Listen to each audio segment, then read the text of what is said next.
nadir hallarda, çox az hallar da olsa bu binadan, bu zirzəmidən sağ çıxanlar da olurdu. Amma sağ çıxanları da bir salamat şəkildə çıxmırdılar.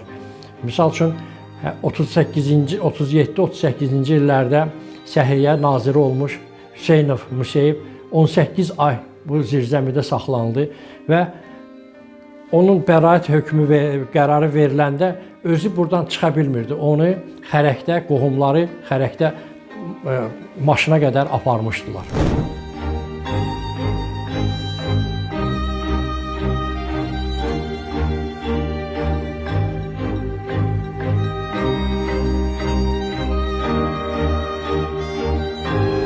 Məlumatların əldə olunmasında problemlərin biri də Respublikamızın arxivlərində həmin o 30-cu illərə aid olan, repressiyaya aid olan sənədlərin bir qisminin Azərbaycandan kənara aparılmasıdır. 1980-cı ilin axırları, 1990-cı ilin əvvəllərində xeyli sayda sənəd Bakıdan Moskvaya aparılmışdır.